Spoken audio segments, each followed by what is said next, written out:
So this is the fourth video for Consumer Protection Act and हम Consumer Protection Act से related ये fourth video में बात करने वाले हैं all the related। तो लास्ट थ्री पार्ट्स में हमने काफ़ी इंपॉर्टेंट थी अपडेट्स थी उनके बारे में डिस्कस। अगर आपने उन वीडियोस को गो थ्रू नहीं किया और जीआईबी का एग्जाम देने वाले हो तो डेफिनेटली उस वीडियो को गो थ्रू जरूर कर लेना। उनकी पीडीएफ के लिंक्स भी आपको मिल जाएंगे। सिंपली इस नंबर को सेव कर लो जो कि है 8360944207। इस नंबर को सेव कर लो और इसी नंबर पर व्हाट्सएप कर दो लिख करके सेव्ड फॉर जेएआईबी। आपको सभी अपडेट्स मिलने स्टार्ट हो जाएंगे। आज का वीडियो जल्दी से स्टार्ट करते हैं and it's related to the consumer protection act and chapter number 20 है ये मॉड्यूल ए का, इसका फोर्थ पार्ट है जो आज हम कवर करने वाले हैं।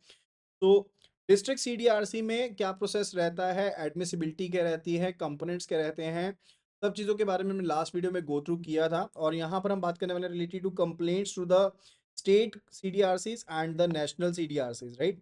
तो स्टेट एंड नेशनल सीडीआरसी में भी सेम प्रोसीजर फॉलो किए जाते हैं जैसे कि डिस्ट्रिक्ट सीडीआरसी के केस में किए जाते हैं। जो कोई modification related to the amount and all वो रहेंगी। जैसे मैंने आपको लास्ट वीडियो में बताया था कि डिस्ट्रिक्ट सीडीआरसी के केस में जो अमाउंट रहता है that is up to 50 lakh, ठीक है, वो 50 लाख तक का है। एंड अगर स्टेट आप सीडीआरसी की बात करते हैं तो अमाउंट जो है वो अप टू 2 CR है, यानी कि 50 लाख से ज़्यादा और 2 करोड़ तक का अमाउंट है। और उससे अबव जो होता है वो नेशनल सीडीआरसी में आता है, राइट। तो वो चीज़ का डेफिनेटली डिफरेंस रहेगा। फर्दर इट्स रिलेटेड टू अगर किसी पर्टिकुलर अनफेयर ट्रेड प्रैक्टिस से रिलेटेड, अनफेयर कॉन्ट्रैक्ट से रिलेटेड है, तो वहां पर स्टेट सीडीआरसी में 10 करोड़ तक का केस जा सकता है। And that was all. And इसके बाद बात करते हैं related to declare any term of a contract unfair, ठीक है। यानी कि जो नेशनल सीडीआरसी है या स्टेट सीडीआरसी है, इनके पास पावर्स रहती है कि जो कोई भी अनफेयर कॉन्ट्रैक्ट था, ठीक है, अनफेयर कॉन्ट्रैक्ट था, उसकी किसी भी टर्म्स एंड कंडीशंस को जो स्टेट सीडीआरसी है वो नलीफाई कर सकती है, उसको वॉइड कर सकती है, यानी कि अनफेयर ट्रेड को टोटली खत्म कर सकती है। या फिर अगर डिस्ट्रिक्ट पर्टिकुलर कमीशन के द्वारा या स्टेट कमीशन के द्वारा, इन case of the national commission, अगर कोई ऑर्डर दिया गया था डिस्ट्रिक्ट कमीशन के द्वारा या स्टेट कमीशन के द्वारा जहां पर दूसरी पार्टी प्रेजेंट नहीं थी, रिस्पोंडेंट प्रेजेंट नहीं था, तो उस केस में भी उस ऑर्डर को सेट असाइड कर सकती है नेशनल सीडीआरसी। अगर पर्टिकुलर एप्लीकेशन दी जाती है अग्रीव्ड के द्वारा कि भाई यहां पर तो दिक्कत है, ये किस केस में एप्लीकेबिलिटी रहेगी, that will be applicable in case of the national commission. ये एक्स्ट्रा पॉइंट है, ठीक है, ये नेशनल कमीशन के केस में एक्स्ट्रा पॉइंट है और ये national commission and state commission के केस में एक्स्ट्रा पॉइंट्स है, right. Now after that it's related to appeals against the orders of the district और स्टेट कमीशन। यानी कि अगर कोई पर्सन अग्रीव्ड है, भाई जजमेंट आ गई लेकिन जजमेंट पसंद नहीं आई, पहले डिस्ट्रिक्ट सीडीआरसी में गया था पर्सन, उसकी जजमेंट पसंद नहीं आई, तो अपील कर सकता है ना। तो अपील करने के लिए उनको जितना भी अमाउंट था, यानी कि कंसीडरेशन का जो अमाउंट था, राइट, डिक्री अमाउंट कह सकते हो, कंसीडरेशन का अमाउंट बोल सकते हो, उसका 50% जमा करवाना पड़ेगा। अगर डिस्ट्रिक्ट सीडीआरसी से स्टेट में जाना है या स्टेट से जाना है नेशनल में या नेशनल से जाना आगे सुप्रीम कोर्ट में, तो 50% अमाउंट जो है वो जमा करवाना पड़ेगा। और इन केस अगर आप अपील कर रहे हो against the order of district commission, तो वहां पर जो लिमिटेशन अवेलेबल है ना टाइम का, वो अवेलेबल है 45 डेज का। Again this is very important point, right, ये पॉइंट बहुत इंपॉर्टेंट है। तो 45 डेज रहेंगे, यानी कि जब आपके पास डिस्ट्रिक्ट कमीशन का या डिस्ट्रिक्ट सीडीआरसी का ऑर्डर आया है, उसके बाद मैक्सिमम विद इन 45 डेज आप अपील कर सकते हो। किसके खिलाफ अपील कर सकते हो? डिस्ट्रिक्ट सीडीआरसी के खिलाफ अपील कर सकते हो स्टेट कमीशन में, ठीक है, स्टेट कमीशन में अपील करनी होती है। एंड रिस्ट्रिक्शन क्या है कि जो भी आप अपील करना चाहते हो लेकिन उसमें आपकी सेटलमेंट मीडिएशन में पेंडिंग नहीं होनी चाहिए। ऐसा ना हो कि डिस्ट्रिक्ट कमीशन ने आपको भेज दिया था मीडिएशन में ताकि आप मीडिएटर के थ्रू सेटलमेंट कर लो, तो वहां पर पेंडिंग ना हो, तो आप अपील कर सकते हो विद इन 45 डेज। फिर वो आप अपील कर पाओगे 45 डेज के अंदर। एंड इस टाइम पीरियड को अगर सफिशिएंट कोज आप स्टेट कमीशन को शोकेस करते हो तो इस टाइम पीरियड को 45 डेज से एक्सटेंड कर सकते हैं, यानी कि 45 डेज के बाद भी आपका जो अपील है उसको एक्सेप्ट कर सकते हैं। लेकिन इन जनरल अगर देखें तो वो 45 डेज का टाइम पीरियड है। And appeal to national commission, यानी कि स्टेट कमीशन से अग्रीव्ड हो, तो फिर टाइम पीरियड कितना रहेगा? 30 डेज का टाइम पीरियड रहेगा। अगर तो डिस्ट्रिक्ट से स्टेट में जाना है तो 45 डेज, लेकिन अगर डिस्ट्रिक्ट से आपने स्टेट से कमीशन में जाना है, नेशनल में जाना है तो 30 डेज। इसी तरह से अगर आपने नेशनल से जाना है आगे, कहां पर, सुप्रीम कोर्ट में, तब भी 30 डेज का टाइम पीरियड है, राइट। तो टाइम लिमिट यहाँ पर कितनी है, 30 डेज की है। अगर आपने स्टेट कमीशन के ऑर्डर के अगेंस्ट देना है, एक अपील फाइल करनी है in the national commission, and 50% amount वाली क्लोज सेम है, वो तो जमा करवाना ही पड़ेगा, राइट। स्कोप क्या है कि जो ऑर्डर पास किया गया था in appeal by state commission involving substantial question of law, कि यहाँ पर लॉ के ऊपर कोई क्वेश्चन है रिलेटेड टू कानून में, कोई कार्रवाई जो थी वो सही से नहीं देखी गई है, या फिर कानून से रिलेटेड कोई केस था जो पेंडिंग है, या एक्सपार्टी ऑर्डर जो थे वो दिए गए थे बाय द स्टेट कमीशन, यानी कि रिस्पोंडेंट प्रेजेंट नहीं था जब स्टेट कमीशन ने ऑर्डर दिया, उस केस में आप नेशनल कमीशन में जाकर के अपील कर सकते हो।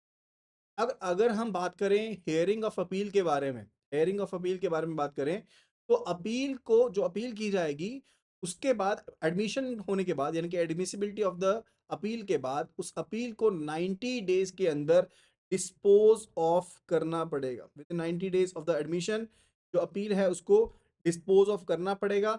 अगर उससे ज्यादा डिले होता है तो राइटिंग में आपको बताना पड़ेगा कि उससे ज्यादा डिले क्यों हुआ है। एंड एडजर्नमेंट्स जनरली लागू नहीं होते इन case of the consumer law, ठीक है। तो वहां पर क्वेश्चन बताना जाता पड़ता है, क्योंकि कॉस्ट इम्प्लीकेशन साथ में जुड़ी हुई हैं, इतने ज्यादा केसेस पेंडिंग है, तो वहां पर रीजन बताना पड़ेगा कि क्यों भाई इतना डिले क्यों हुआ है, राइट। एंड अगर आपने नेशनल कमीशन के ऑर्डर के अगेंस्ट जाना है तो वहां पर सुप्रीम कोर्ट में जा सकते हो। टाइम लिमिट जो है वो 30 डेज का है, and that would be it. And finality of order की बात करें तो district, state, national commission and supreme court जो ऑर्डर पास करेंगे वो फाइनल होंगे, कोई फर्दर अपील नहीं हो सकती, right. That is the scenario. तो फटाफट से समरी टेबल देखते हैं। Complain to the district commission, तो कंप्लेंट फाइल की जा सकती है। Consumer, class of consumers, recognised association जो है वो यहाँ पर एलिजिबल हैं, और 5 लाख तक का अगर कंसिडरेशन पे किया था गुड सर्विसेज के लिए तो कोई भी फीस नहीं रहेगी, लेकिन उससे ज़्यादा का अमाउंट है तो फीस वहाँ पर रहेगी। अगर हम प्रोसीडिंग्स की बात करें तो एडमिशन जो होगी वो 21 डेज के अंदर अंदर एडमिट आपको करनी पड़ेगी कंप्लेंट मैक्सिमम। एंड फर्दर आपको अगर कंप्लेंट को रिजेक्ट भी करना है तो आपको कंप्लेंट को सुनवाई का एक प्रॉपर मौका देना पड़ेगा। और उसके बाद जब आपने कंप्लेंट को एक्सेप्ट कर लिया है तो विद इन 21 डेज आप कंप्लेनेंट को, कंप्लेनेंट की ऑपोजिट पार्टी को कंप्लेंट की लेटर भेजेंगे और उनसे रिप्लाई मांगेंगे विद इन 30 डेज, जिसको फर्दर आगे 15 डेज के लिए एक्सटेंड किया जा सकता है। फाइंडिंग्स की बात करें तो जो भी defects, deficiencies, unfair trade practices आपको मिलती हैं तो कमीशन ऑर्डर कर सकती है कि रिफंड कर दो, रिप्लेस कर दो, कंपनसेट कर दो, बिजनेस को सीज कर दो, या फिर प्रैक्टिसेस को डिसकंटिन्यू कर दो। ऐसी जो प्रैक्टिसेस आप कर रहे हो, मिसलीडिंग एड्स को हटा दो, जो सब चीज़ें हमने पढ़ी थी वो करेक्टिव एक्शंस लिए जा सकते हैं। एंड स्टेट और नेशनल कमीशन की बात करें तो वहाँ पर भी प्रोसेस सेम रहता है, और साथ के साथ स्टेट के पास, नेशनल के पास ये पर्टिकुलर राइट रहता है कि वो नलीफाई कर सकते हैं अनफेयर कॉन्ट्रैक्ट को, right. And further they can also set aside x party orders. अगर पिछली कोर्ट ने, पिछले कमीशन ने एक्सपोर्ट एक्स पार्टी ऑर्डर दिए थे, यानी कि बिना रिस्पोंडेंट के वहां पर होते हुए ऑर्डर दिए थे, तो उनको सेट असाइड किया जा सकता है। डिपॉजिट की बात करें अपील करते टाइम तो 50% अमाउंट जो होगा वो जमा करवाना पड़ेगा। अगर आपने डिस्ट्रिक्ट से स्टेट में जाना है तो 45 डेज का टाइम है। अगर स्टेट से नेशनल में जाना है, नेशनल से सुप्रीम में जाना है तो 30 डेज का टाइम पीरियड है, जो लिमिटेशन अवेलेबल रहता है। एंड अपील उस केस में परमिट नहीं रहेगी अगर ऑलरेडी सेटलमेंट हो चुकी थी मीडिएशन के तहत, तो वहां पर फर्दर अपील आप नहीं कर सकते हैं। एंड फर्दर कोई भी इनडेफिनेट एडजर्नमेंट्स नहीं हो सकती हैं, रीजंस बताने पड़ेंगे क्योंकि cost matters over there. Now after that we are going to learn about the other aspects। तो देखते हैं कि और कौन कौन से एस्पेक्ट हैं। फर्स्ट जो सबसे इंपॉर्टेंट चीज रहती है that is a limitation period. तो स्टेट, डिस्ट्रिक्ट या फिर जो नेशनल सीडीआरसीज हैं, किसी भी ऐसी कंप्लेंट को नहीं सुनेंगे, सुनवाई नहीं करेंगे जहां पर जो date of the cause of action थी, cause of the particular point था, वो 2 साल पहले का था। यानी कि शूज परचेज किए थे जिसमें दिक्कत थी लेकिन 2 साल पहले किए थे, तो भाई आज की डेट में तो कोई इस पे सुनवाई नहीं होने वाली है। लेकिन जहां पर इन कमीशंस को लगता है वो सेटिस्फाइड है कि डिले जो हुआ वो किसी दिक्कत की वजह से हुआ, वहां पर उन्हें हैंडल किया जा सकता है। Further it's related to enforcement of the orders, यानी कि जो भी ऑर्डर्स दिए गए हैं डिस्ट्रिक्ट, स्टेट या नेशनल कमीशन द्वारा, उनकी एनफोर्समेंट कैसे होगी। तो जैसे कि सिविल कोर्ट में डिग्री किया जाता है, क्योंकि मैंने आपको बताया कि डिस्ट्रिक्ट जो सीडीआरसीज हैं या बाकी सीडीआरसीज हैं, इनकी पावर्स सेम होती है जैसे सिविल कोर्ट में होती हैं, सीपीसी के तहत इनको पावर्स मिलती हैं। तो जैसे वहां पर एनफोर्स किया जाता है पर्टिकुलर ऑर्डर्स को, उसी तरह से यहाँ पर भी एनफोर्स किया जाएगा। एंड अगर जो ऑर्डर्स पास किए गए हैं सीडीआरसीज के द्वारा उनके साथ कंप्लाई नहीं किया जाता, तो उसके केस में पेनल्टी भी लगेगी। पनिशमेंट जो है वो हो सकती है जो कि 1 महीने से लेकर के 3 साल तक की कैद हो सकती है, और या फिर 25,000 से लेकर के 1 लाख तक का फाइन हो सकता है, या फिर दोनों ही। इन केस अगर आप इनके ऑर्डर्स के साथ कंप्लाई नहीं करते हो तो पेनल्टी 1 महीने से 3 साल तक की कैद है, या 25,000 रुपये से लेकर के 1 लाख तक का फाइन है, या दोनों ही आपके ऊपर पड़ सकते हैं। अगर जुडिशियल पावर्स की बात करें तो कमीशन के पास जुडिशियल मजिस्ट्रेट जो फर्स्ट क्लास के होते हैं उनके जैसे सेम पावर्स होती हैं। एंड फर्दर जो जुडिशियल मजिस्ट्रेट होते हैं उनको पावर्स सीपीसी के तहत मिलती हैं। एंड फर्दर जो ऑफेंसेस हैं उनको एज ए समरी, क्योंकि एक क्वासी जुडिशियल सिस्टम्स होते हैं, इन यहाँ पर समरी बेसिस पे कमीशन के द्वारा जो जजमेंट्स होती हैं वो पास की जाती हैं।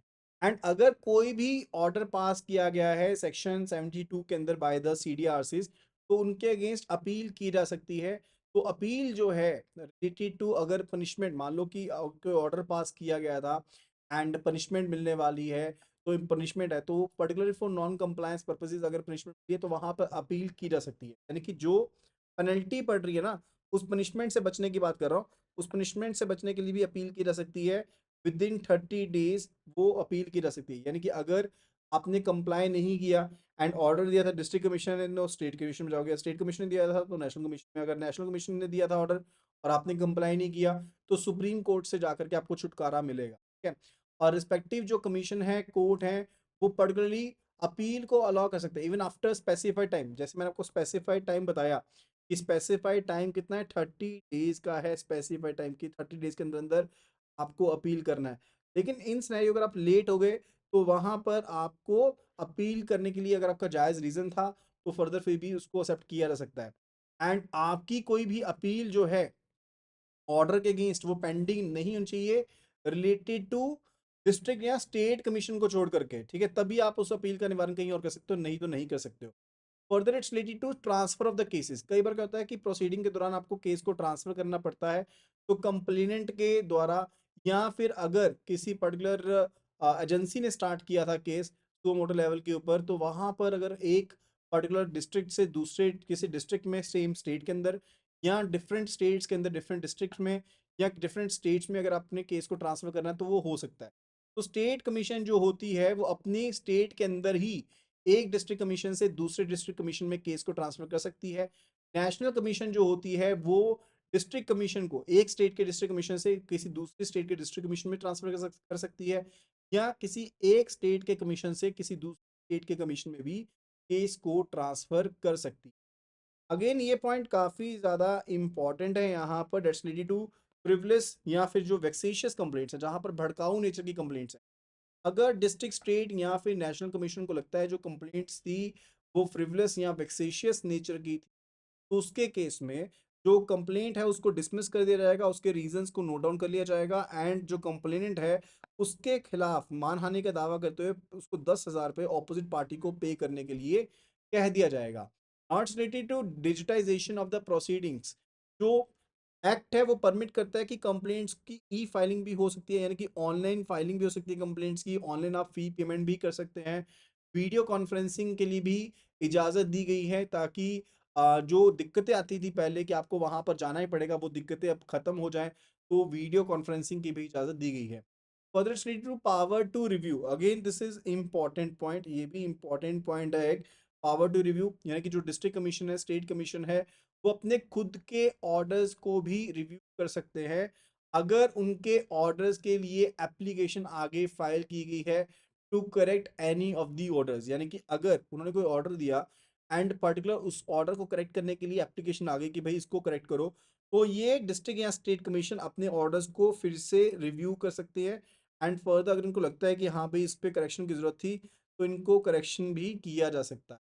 Further it's related to protection of action taken in good faith, यानी कि जो भी मेंबर्स हैं या जो कमिश्नर हैं, ऑफिसर हैं, जो भी वो एक्शन लेते हैं वो गुड फेथ में अगर लिया जाता है by the members of the state commission, national commission या फिर डिस्ट्रिक्ट कमीशन, तो उनके खिलाफ कोई भी सूट या कोई लीगल एक्शन नहीं लिया जा सकता अगर वो ऑर्डर्स के तहत कोई एक्शन लेते हैं तो। After that it's related to mediation process, again very important. देखो, जैसे मैंने आपको बताया था कि डिस्ट्रिक्ट कमीशन में केस गया, अब उसके बाद अगर उनको लगता है कि हाँ स्कोप है और केस को सॉल्व किया जा सकता है, तो हो सकता है कि डिस्ट्रिक्ट कमीशन में जाने के बाद जो केस है वो कह दें कि विद इन 5 डेज इस केस को मीडिएशन में भेज दो, ताकि आपस में मिलकर के पार्टी जो है वो इस केस को सॉल्व कर ले। तो डिस्ट्रिक्ट कमीशन के केस में ऐसा भी किया जा सकता है एंड बाकी कमीशन के केस में भी किया जा सकता है। अब अगर मीडिएशन सेल की बात करें तो स्टेट गवर्नमेंट जो है वो कंज्यूमर मीडिएशन सेल को बनाती है हर एक डिस्ट्रिक्ट कमीशन में एंड हर एक जो स्टेट कमीशन है उनमें, जो स्टेट गवर्नमेंट है वो वहां पर बनाती है। And if we talk about the central government, वो मीडिएशन सेल को नेशनल कमीशन बनाती है एंड उसके रीजनल जो बेंचेस होते हैं ना नेशनल कमीशन के, वहां पर भी मीडिएशन सेंटर्स को बनाती है। और हर एक मीडिएशन सेंटर में हर एक कंज्यूमर मीडिएशन में जो पर्सन है वो शामिल रहेंगे। ठीक है, जो पर्सन है वो शामिल रहेंगे जिनको प्रिस्क्राइब किया गया उस पर्टिकुलर बेंच पे मेडिसिन सेल में रहने के लिए, राइट। अगर इंफॉर्मेशन मेंटेनेंस की बात करें तो जो भी इम्पैनल्ड मीडिएटर्स हैं उनकी लिस्ट उनको बना के रखनी पड़ेगी एंड फर्दर जो भी केसेस उन्होंने हैंडल किए थे उसकी लिस्ट बनानी पड़ेगी, क्या प्रोसीडिंग के रिकॉर्ड से उनको बताना पड़ेगा एंड फर्दर किन किन रेगुलेशंस को उन्होंने फॉलो किया उसको स्पेसिफाई करना पड़ेगा। एंड साथ के साथ जो ये मेडिसिन सेल्स होते हैं इनको एक क्वार्टरली रिपोर्ट भेजनी पड़ेगी। किन्हें भेजनी पड़ेगी? To the commission to it is attached. Like अगर डिस्ट्रिक्ट कमीशन के अंदर मेडिसिन सेल है तो डिस्ट्रिक्ट कमीशन को भेजेंगे, अगर स्टेट कमीशन के अंदर है तो स्टेट कमीशन को भेजेगा जो मेडिसिन सेल होगा, right. Further it's related to empanelment of the mediators.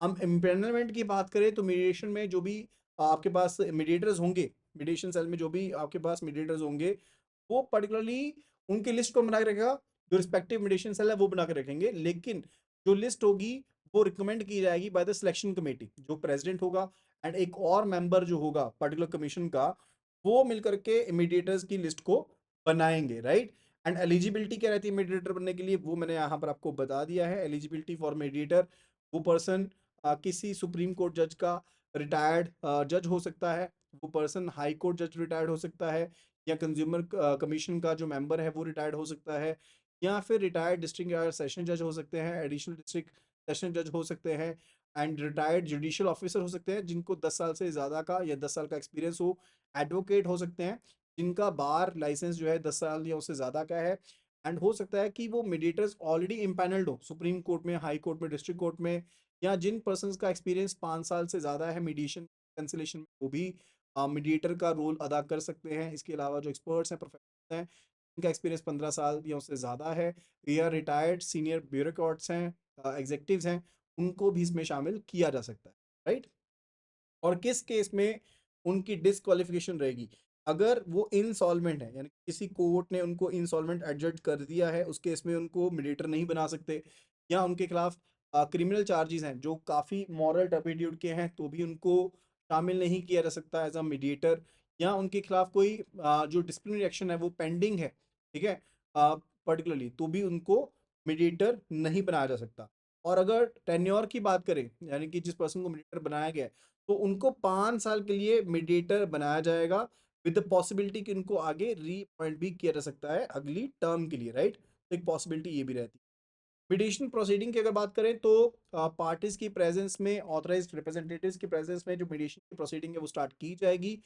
अगर पार्टी पार्टिसिपेट नहीं करती है तो कमीशन उनको डायरेक्ट कर सकती है, यानी कि कमीशन सम्मन कर सकती है पार्टीज को कि आकर के मीडिएशन में पार्टिसिपेट करो, ये चीज़ यहाँ पर कही जा सकती है। एंड पार्टी जो है वो जो भी रेलिवेंट इन्फॉर्मेशन है वो प्रोवाइड करेंगे मीडिएटर को, एंड मीडिएटर जो है वो नेचुरल जस्टिस, फेयर प्ले के ऊपर काम करेंगे। उनको फॉर्मल जो लीगल होता है, लीगैलिटी होती है, उसके साथ बाउंड रहने की जरूरत नहीं होती है। जो रिकॉर्ड्स होते हैं प्रोसीडिंग्स के वो मीडिएटर के द्वारा प्रिपेयर किए जाएंगे हर एक डेट के ऊपर, एंड जो पार्टीज होंगी एंड उनके जो काउंसिल होंगे वो उसको साइन करेंगे, ठीक है, जो भी रिकॉर्ड्स मेंटेन किए जाएंगे मीडिएटर के द्वारा। अगर हम सेटलमेंट की बात करते हैं तो हो सकता है कि मीडिएशन के थ्रू फुल सेटलमेंट हो जाए या पार्शियल सेटलमेंट हो जाए, ठीक है, वो सब चीज़ें हो सकती हैं। एंड जो कोई भी सेटलमेंट तो होती है उसको रिकॉर्ड किया जा सकता है, उसको पार्टी द्वारा साइन किया जाएगा एंड मीडिएटर को अपनी रिपोर्ट कमीशन को भेजनी पड़ती है सील्ड कवर में, क्योंकि कॉन्फिडेंशियलिटी रखनी होती है, ठीक है। तो सील्ड कवर में जो रिपोर्ट होती है वो यहाँ पर मीडिएटर को भेजनी पड़ती है टू द कमीशन। एंड अगर जब से मान लो कि मीडिएशन स्टार्ट हुई थी और 3 महीने के अंदर अंदर भी कोई अग्रीमेंट नहीं आता, तो कमीशन उसको आगे एक्सटेंड कर सकता है, आगे एक्सटेंड कर सकता है। एंड इस केस में अगर मान लो कोई रिजल्ट नहीं आता है, तो मीडिएटर कमीशन को भेज देगा लिख करके नो सेटलमेंट, कोई सेटलमेंट नहीं हुई ये लिख करके भेज देगा। डिटेल्स नहीं बताएगा कि क्या नेगोशिएशन हुई, क्या नेगोशिएशन नहीं हुई थी, ऐसा कुछ भी कमीशन को नहीं बताएगा। अगर मीडिएटर के रोल की बात करें तो मीडिएटर जो होता है वो वॉलंटरी रेजोल्यूशंस निकालता है, मिसअंडरस्टैंडिंग्स को दूर करता है, ऑप्शंस ऑल्टरनेटिव्स को बताता है। मीडिएटर कोई भी सेटलमेंट इम्पोज नहीं कर सकता, खुद से इम्पोज नहीं करेगा कि भाई ये तो करना ही पड़ेगा, ऐसा कुछ भी इम्पोज नहीं करेगा। एंड फर्दर मीडिएटर कमीशन से बिल्कुल भी कम्युनिकेट नहीं करेगा एक्सेप्ट बाय रिपोर्ट, रिपोर्ट के थ्रू तो कम्युनिकेट करना है, लेकिन उसके अलावा किसी भी तरीके से नहीं बताएगा कि क्या नेगोशिएशन के बीच में चल रही थी। कॉन्फिडेंशियलिटी की बात करें तो जो भी पार्टीज हैं, जो भी मीडिएटर हैं, सभी इवेंट्स के बारे में इंफॉर्मेशन, डॉक्यूमेंट, प्रपोजल्स के बारे में, स्टेप्स के बारे में कॉन्फिडेंशियलिटी को मेंटेन करके रखेंगे और प्रोसीडिंग की किसी भी तरह की ऑडियो या वीडियो रिकॉर्डिंग नहीं होगी, ठीक है। ये भी चीज यहाँ पर समझने वाली है। Further it's related to recording the settlement and passing the order, again important point है, ठीक है। तो फुली सेटल्ड मैटर्स, जहां पर मैटर पूरी की तरह से सॉल्व हो चुका है मीडिएशन के थ्रू, तो मीडिएटर सेटलमेंट के बाद सेटलमेंट रिपोर्ट के तहत 7 दिन के अंदर अंदर कमीशन को बता देगा कि पर्टिकुलरली रिपोर्ट जो है वो सॉल्व हो चुकी है। तो रिपोर्ट सेटलमेंट होने के बाद जैसे मीडिएशन मीडिएटर ने यहाँ पर रिपोर्ट भेज दी, ठीक है, और रिपोर्ट आने के बाद विद इन 7 डेज जो ये कमीशन था ना, ये इस केस को सेटल्ड मार्क कर देगा, ठीक है, सेटल्ड मार्क कर देगा विद इन 7 डेज। समझ रहे हैं पॉइंट को? तो पॉइंट ये है कि यहाँ पर रिपोर्ट के थ्रू मीडिएशन ने रिपोर्ट भेजी और इस रिपोर्ट के पहुंचने के बाद 7 दिन के अंदर अंदर जो कमीशन है उसको मार्क कर देगा कि ये डिस्पोज हो चुका है, right.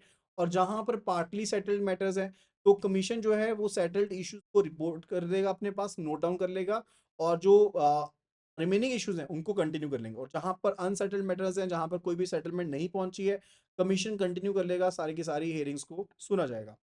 Further it's related to product liability, again very important. देखो प्रोडक्ट लाइबिलिटी से रिलेटेड क्लोज को पहले ऐड नहीं किया गया था, लेकिन अब इसमें प्रोडक्ट से रिलेटेड पहले मैन्युफैक्चरर को रखा जाता था, लेकिन अब इसमें product manufacturer, product service provider और प्रोडक्ट सेलर्स तीनों को शामिल किया गया है। तीनों के ऊपर कार्रवाई अब की जा सकती है। जैसे आप उबर के थ्रू, उबर के प्लेटफॉर्म के थ्रू पहले टैक्सी बुक करते थे, ठीक है, और मान लो कि किसी टैक्सी वाले का क्या हो गया, कोई इशू क्रिएट हो गया, राइट। तो पहले क्या कहती थी उबर, कहती थी हमारा क्या लेने देना, हम थोड़ा सर्विस प्रोवाइड कर रहे हैं, ये टैक्सी चला रहा है। लेकिन अब ऐसा नहीं है, अब वो कहते हैं कि भाई सर्विस तो आपके प्लेटफॉर्म के थ्रू प्रोवाइड करी ना, तो आप भी इक्वल पार्टी हो, आपने क्या पार्टिसिपेट किया क्वालिटी को मैनेज करने के लिए, ठीक है, तो आप भी इक्वल पार्टी हो। ये चीज यहाँ पर अब शामिल की गई, राइट। तो ई कॉमर्स वेबसाइट्स या ई कॉमर्स साइट्स सिर्फ ये नहीं कह सकते हम तो एग्रीगेटर हैं, हम तो प्लेटफॉर्म्स हैं, ये कह करके अब नहीं बच सकते हैं। Further it's related to unfair contracts. देखो जनरली क्या होता है, जब आप ऑनलाइन ट्रांजेक्शन्स करते हो या कुछ भी करते हो, तो जस्ट आपके सामने ना लिखा आता है do you agree to terms and conditions, and वहां पर क्लिक क्रैप कॉन्ट्रैक्ट होते हैं, जहां पर सिर्फ और सिर्फ लिखा होता है, आपके पास कोई ऑप्शन नहीं होती है प्रोसीड करने के लिए, आपको उसको सिलेक्ट करना ही पड़ता है। तो वो वहां पर कोई भी स्कोप नहीं होता नेगोशिएशन का, वो वन साइडेड कॉन्ट्रैक्ट्स होते हैं। तो ऐसे अनफेयर कॉन्ट्रैक्ट्स के लिए भी सीपीए 2019 में प्रोविजंस रखी गई हैं, ताकि जो भी डिसएडवांटेज होती हैं कंज्यूमर से, कंज्यूमर को उनसे बचा जा सके, ठीक है। तो अनफेयर जो कॉन्ट्रैक्ट्स हैं उनके अगेंस्ट कंप्लेंट्स जो होती हैं, जैसे मान लो कि 10 करोड़ तक का जो अमाउंट है उसके अगेंस्ट कंप्लेंट कहाँ जाएगी, वो स्टेट कमीशन में जाएगी। मैंने आपको ऑलरेडी बताया था, ये पॉइंट हमने कवर भी किया था कि स्टेट अनफेयर कॉन्ट्रैक्ट रिलेटेड अगर कोई कंप्लेंट फाइल होती है, तो 10 करोड़ तक का अगर अमाउंट कवर होता है तो कंप्लेंट कहाँ जाएगी, वो जाएगी स्टेट कमीशन में। अगर उससे ज्यादा का अमाउंट है तो वो नेशनल कमीशन में जाएगी। यानी कि यहाँ पर डिस्ट्रिक्ट कमीशन शामिल नहीं है। अगर अनफेयर कॉन्ट्रैक्ट के लिए अपने केस फाइल करना है, तो सीधा 10 करोड़ तक का वैल्यू है वो सीधा किसके पास है, स्टेट कमीशन के पास है। और 10 करोड़ से ज्यादा है तो फिर national commission. Then it's related to the data protection. CP 2019 जो है वो डाटा प्रोटेक्शन को भी कवर करता है। नया डिस्क्लोजर रखा गया है, कोई भी रिलेटेड टू पर्सनल इंफॉर्मेशन अगर आप देते हो कॉन्फिडेंस में किसी पार्टी को, ठीक है, तो अनफेयर ट्रेड प्रैक्टिसेस के तहत डिस्क्लोज नहीं किया जा सकता अनटिल और unless that particular thing is permitted by law. जैसे कि बैंक के केस में भी अगर कस्टमर की इन्फॉर्मेशन है तो ऐसा नहीं है कि बैंक अपनी मर्जी से किसी थर्ड पार्टी सेलर के साथ इन्फॉर्मेशन शेयर कर दे, that is not permitted, right. फिर बात आती है सीपीए 2019 एंड बैंकिंग सर्विसेज के बारे में। तो बैंकिंग सर्विसेज जो है वो सीपीए यानी कि कंज्यूमर प्रोटेक्शन एक्ट 2019 के अंदर फॉल करती हैं। देखो डेफिशिएंसीज जो हो सकती हैं, क्योंकि बैंक सर्विस पर करता है तो डिफेक्ट नहीं होगा ना, डेफिशिएंसी होगी। रिफंड ऑफ डिपॉजिट, मान लो कि रिपेमेंट में पर्टिकुलर क्या था, डिले हो गया, delay in repayment upon request, यानी कि आपको रिपेमेंट मिलनी चाहिए थी, रिपेमेंट नहीं मिली है, उसमें देरी हो गई है तो डेफिशिएंसी होगी, तो बैंक को पर्टिकुलर क्या करना पड़ेगा, कंपनसेट करना पड़ेगा, जो भी इंटरेस्ट का अमाउंट है उसे कंपनसेट करना पड़ेगा। या फिर रॉन्गफुल डिसऑनर हो गया, चेक जो था पास करना चाहिए था लेकिन डिसऑनर हो गया, अब जो भी डैमेज हुआ, प्रोडक्ट लायबिलिटी बनी है जो, वो भी बैंक को पे करनी पड़ेगी। Wrongful dishonour of the bank draft हो गया तो भी मेंटल एगनी एंड इनकन्वीनियंस जो हुई उसकी पर्टिकुलरली जो कंपनसेशन है वो करनी पड़ेगी। Non credit of the cheque tendered, यानी कि जो चेक दिया था क्लियरिंग के लिए डेफिशिएंसी है वो भी, तो जो भी डिले पीरियड है उसके लिए इंटरेस्ट पे करना पड़ेगा। अगर बिजनेस कॉरेस्पॉन्डेंट का डिफॉल्ट हुआ है तो बैंक हर तरह से लायबल रहेगा क्योंकि वो भी डेफिशिएंसी है। Further non issue of receipt और no credit of the amount, तो उसके केस में बैंक की डेफिशिएंसी है और बैंक को पर्टिकुलर डिलीट टाइम पीरियड के लिए और अगर कोई प्रोडक्ट लायबिलिटी बनी है उसके लिए कंपनसेट करना पड़ेगा। और अगर पब्लिक इशू सब्सक्रिप्शन में क्रेडिट नहीं मिला है तो उसके केस में देखो क्रेडिट सब्सक्राइब करना पड़ेगा, अमाउंट को क्या करना पड़ेगा, क्रेडिट करना पड़ेगा। एंड फर्दर अगर कोई लायबिलिटी बनी है तो उसे भी पे करना पड़ेगा, राइट। तो ये सब चीजें हमने समझी आज की इस पर्टिकुलर वीडियो में, फटाफट से इसके यहाँ पर हम पॉइंट्स को गो थ्रू करते हैं। तो सबसे पहला पॉइंट जो हमने समझा that was related to limitation. जो लिमिटेशन होती है वो 2 साल की होती है from the course of action. Enforcement की बात करें तो commission orders equal to civil code decree, same part same यहाँ पर पर्टिकुलरली यहाँ पर कार्रवाई होती है। एंड अगर हम बात करें रिलेटेड टू डिजिटाइजेशन के तहत कहा गया है कि आप ई फाइलिंग कर सकते हो एंड वीडियो कॉन्फ्रेंसिंग के थ्रू भी केस को सॉल्व किया जा सकता है। रिव्यू पावर की बात करें तो स्टेट एंड डिस्ट्रिक्ट कमीशन के पास पावर होती है कि वो अपने जजमेंट्स को रिव्यू कर सकते हैं, अपने ऑर्डर्स को रिव्यू कर सकते हैं। अगर मीडिएशन प्रोसेस की बात करें तो मीडिएशन सेल्स जो होते हैं वो state and central and district setup में एग्जिस्ट करते हैं। स्टेट गवर्नमेंट बनाती है स्टेट लेवल के ऊपर एंड सेंट्रल गवर्नमेंट बनाती है नेशनल लेवल के ऊपर। एंड इम्पैनल्ड यहाँ पर मीडिएटर्स होते हैं जिसमें रिटायर्ड जजेस हो सकते हैं, लॉयर्स हो सकते हैं, एक्सपर्ट्स हो सकते हैं। एंड फॉर द कॉन्फिडेंशियलिटी बना के रखनी पड़ेगी, मीडिएशन सेल्स में किसी भी तरह की ऑडियो वीडियो रिकॉर्डिंग नहीं होगी। सेटलमेंट की बात करें, अगर पूरी तरह से सेटल हुआ है तो कमीशन 7 डेज के अंदर रिकॉर्ड कर लेगी कि केस डिस्पोज ऑफ हो चुका है, और अगर पार्टली सेटल हुआ है तो कंटिन्यू करेगी with the unsettled issues, right. Product liability की बात करें तो प्रोडक्ट लाइबिलिटी में अब मैन्युफैक्चरर्स, सर्विस प्रोवाइडर्स, सेलर्स सब शामिल किए गए हैं। एंड प्रोडक्ट लाइबिलिटी में अगर डिफेक्टिव प्रोडक्ट है या प्रोडक्ट की वजह से दिक्कत आई है वो भी उसमें कवर की गई हैं। अनफेयर कॉन्ट्रैक्ट की बात करें तो वन साइडेड कॉन्ट्रैक्ट जैसे क्लिक रैप कॉन्ट्रैक्ट होते थे उनको कवर किया गया है। एंड फर्दर अगर अनफेयर कॉन्ट्रैक्ट के केस में अमाउंट 10 करोड़ तक का है तो स्टेट कमीशन में जाएंगे, अगर उससे ज्यादा का अमाउंट है तो नेशनल में केस जाएगा, राइट। फर्दर डाटा प्रोटेक्शन की बात करें तो डिस्क्लोजर रखना पड़ेगा कॉन्फिडेंशियलिटी से रिलेटेड, नहीं तो उसे अनफेयर ट्रेड प्रैक्टिस में माना जाएगा।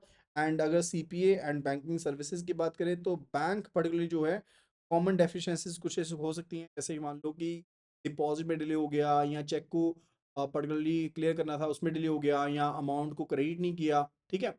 वो चीज़ें हो सकती हैं जहां पर बैंक को पर्टिकुलरली कंपनसेट करना पड़ेगा। So that was all related to the chapter number 20 of the module A of the principles and practices of banking। and अगर आपको चाहिए complete PDF plus videos, ठीक है, तो आपको इस नंबर को सेव कर लेना है विच इज 8360944207। इस नंबर को सेव कर लो फटाफट से, और सेव करना है इसको लर्निंग सेशंस के नाम से या फिर JAIB लर्निंग के नाम से, और इसी नंबर पर व्हाट्सएप कर दो हमें लिख करके saved for JAIIB and will start sending you all the updates। तो इस वीडियो में फिलहाल इतना ही। आई होप कि आपको वीडियो पसंद आई होगी, तो वीडियो को लाइक जरूर करें और वीडियो को शेयर जरूर करें, और मिलते हैं अगली वीडियो में नए चैप्टर के साथ। Thank you so much and see you again in the next video learning.